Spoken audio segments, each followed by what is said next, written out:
The amazing drama you're about to see is a matter of human record. You may believe it or not. But the real people who lived this story, they believe it. They know. They took that one step beyond.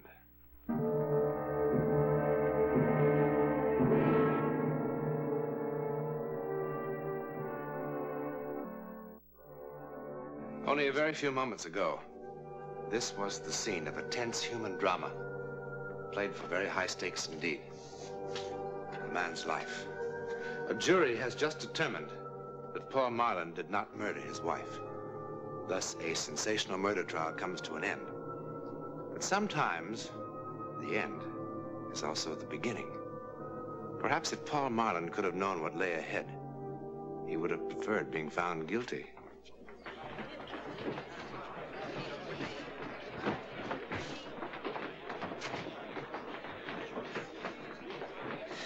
Well, you just going to sit there all day? What? Hasn't it gotten through to you yet? It's all over, Paul. You're a free man. Yes, I know.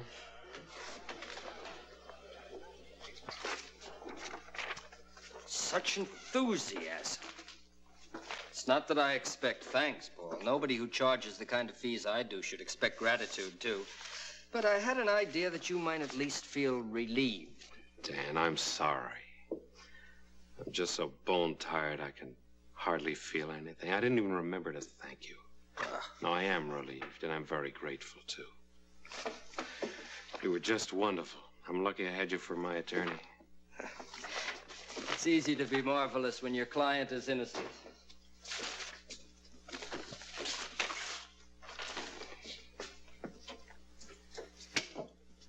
You're still thinking about Julie, huh? I am. I don't know if I'll ever really stop. I only knew who did it or why. What are you going to do with yourself, Paul? Oh, I don't know. Start trying to pick up the pieces, I guess. You could do with a change of scene. Yes, I suppose so. And a rest. You need a rest, Paul. I'll think about it. Never mind thinking about it. You're going to do something about it. Come on.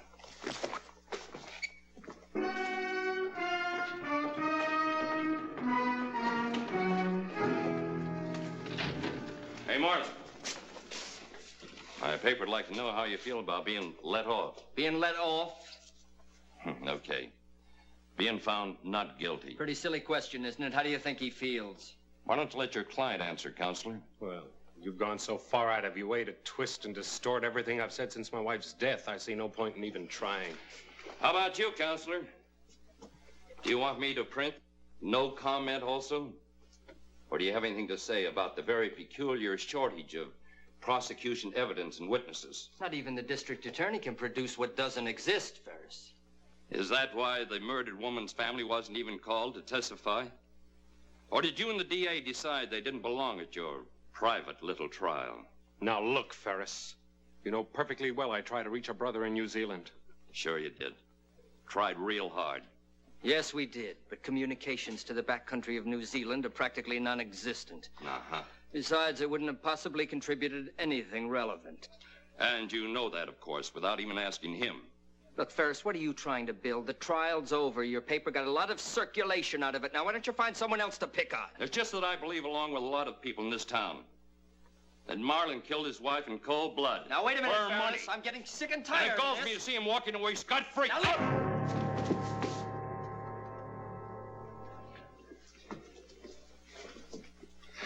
Thanks. I've got my headlines.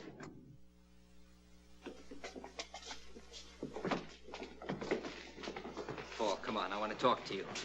I walked right into his trap. You know your nerves are on edge. All you needed was a push. Look, Dan. No, Now, I wait a want... minute, please. There's something I want to ask you. Now, the things he said about the trial, about the way it was handled. No. Now, you didn't... Paul, it's just as I told you. The DA's office jumped before they had anything much to go on. By the time they realized they had no real evidence against you, what with the papers beating the drums, getting people worked up, they were publicly committed. They had to go through the motions. All right, then why Ferris's personal vendetta with me? He can't possibly believe that I killed Julie, can he? Oh, I doubt if he even cares, one way or the other. But he will go on needling you as long as it means good copy. And so will the rest of the press. Which is just what you want me to avoid. Mm-hmm. That's why all this talk about going away? Yes. You know, what Ferris said about some people in this town is true. People react emotionally, Paul. They react to cliches. Now, Julie was a lot older than you. You know that. She had a lot of money. And, well, people see too many plots in the movies. You know, they're affected by it. Now it'd be wise to give the town a chance to cool off. Yourself, you need a rest. And you can get a new perspective on things, come back with a fresh outlook. Is that my lawyer's advice? No. It's your friend's advice, Paul.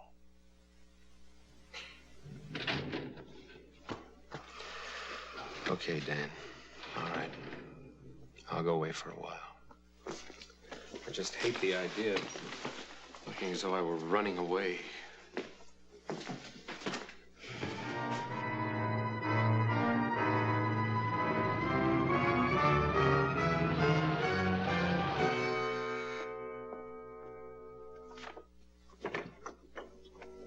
Ms. Wyckoff? Yes.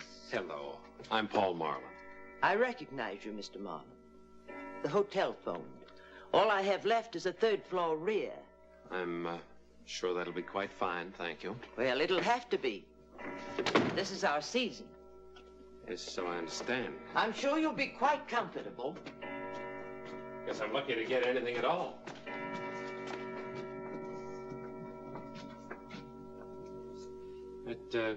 It's right on the button. How long do you expect to stay, Mr. Marlin? Oh, I really had no plans. Would it matter to you? Not a bit.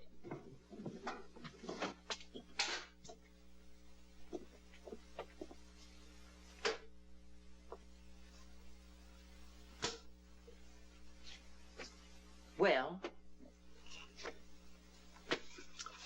Oh, yes, this'll be fine. Thank you very much. That'll be $6 a night. Oh. When you leave, I'll have the trunks moved tomorrow. Well, they're no trouble.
help you?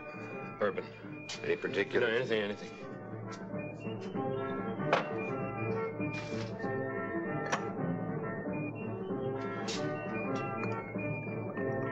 Water or soda?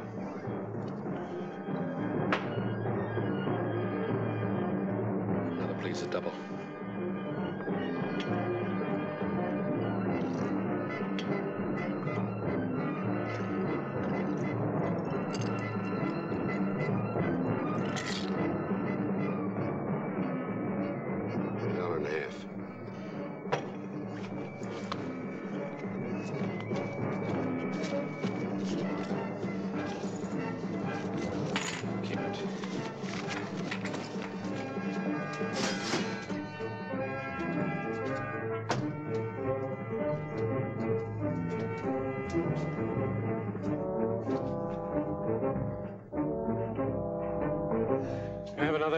A little water in it this time, please.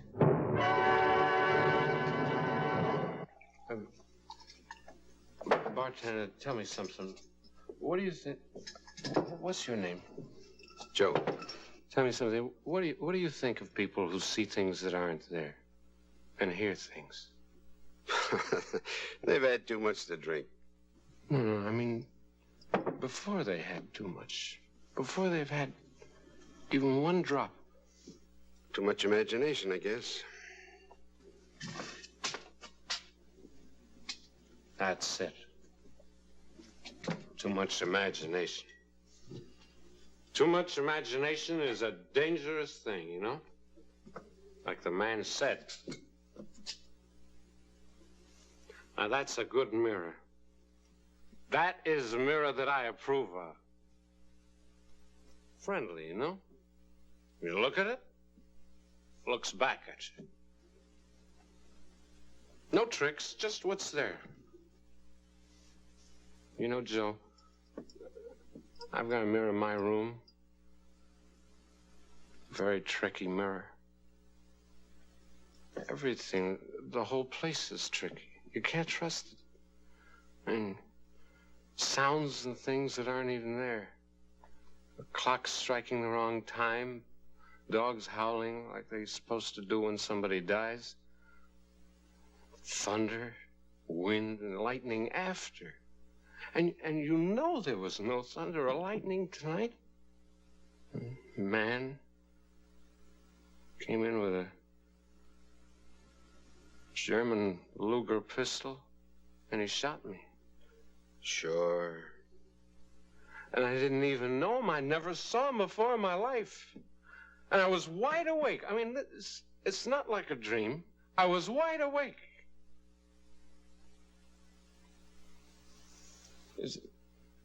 That's some imagination, huh? It's like I'm an inventor. I invented a person. I mean,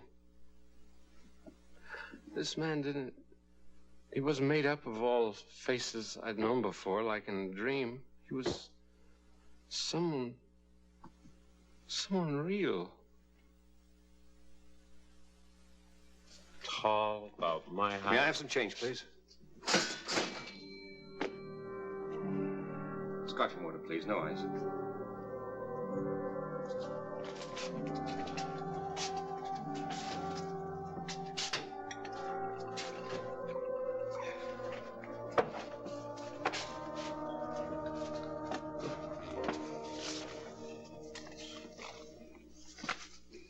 What's this supposed to be? Pardon?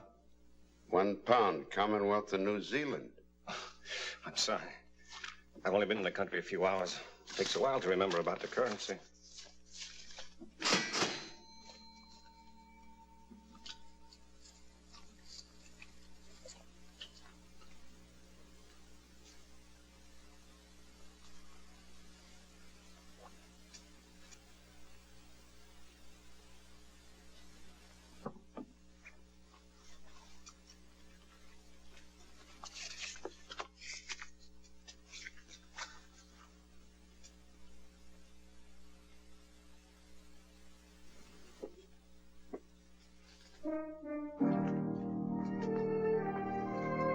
I beg your pardon, but...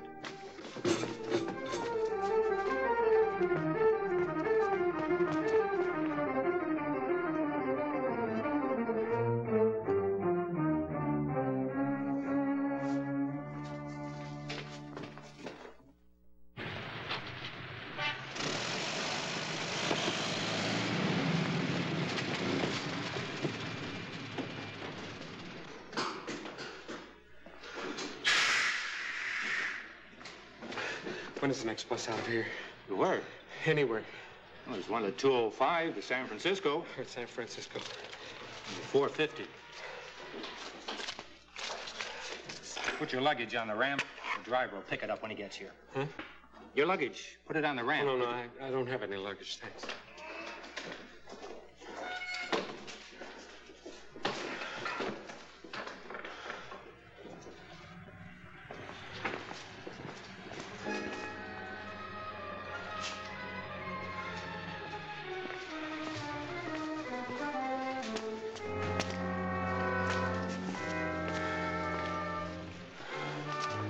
Paul? What do you want? I'm Roger Wiley. Roger Wiley, you are Paul Marlin, aren't you?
What is it? Why'd you keep running? I told you I'm Roger Wiley, Julie's brother.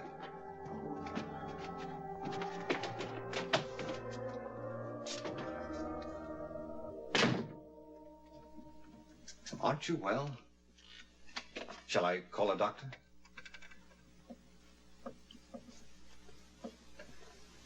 Well, the landlady said it'd be all right if I left my bags here while I went looking for you. I explained who I was. How did you find me?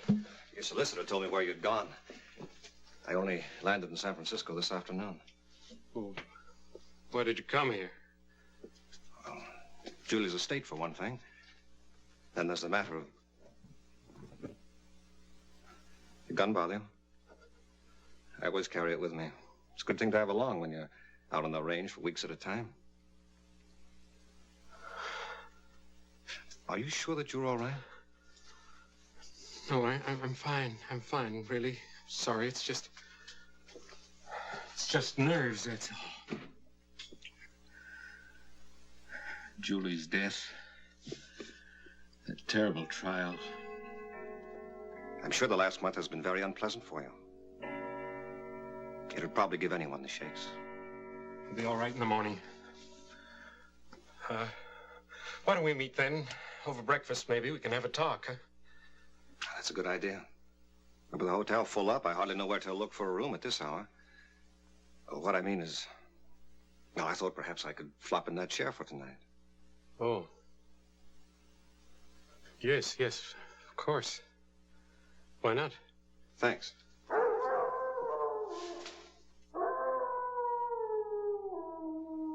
You were saying there was another reason why you came? Oh, yes. I've been out on the range rounding up some beef for shipment. When I got back, I found this letter from Julia waiting for me, along with a notification from the court about the trial and all.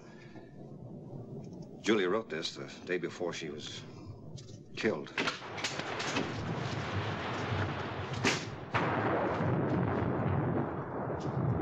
Stay away from me. I know why you came. I had a warning. You had what? I know why you're here, and I know why this gun, too. I saw it all happen. Paul, I don't know what you're babbling about. You're here to kill me. You read the newspapers, didn't you? You believe what they said, that I killed her, don't you? That I planned the whole thing to make it look like somebody had broken in just to cover up. Paul, listen to me. I don't believe anything of the sort. Why should I? Why are you here? She told you everything in that letter. Paul. She knew everything right from the start, didn't she? I never fooled her, not for 1 minute, I'll bet. Paul, give me the gun. No. You don't realize what you're doing. No, I tell you! I waited too long. I've planned all this too carefully to have it all blow up my face now. I am her heir! I am her sole heir! You killed her. Yes! Yes. You're not gonna take it away from me. Nobody's gonna cheat me of it now.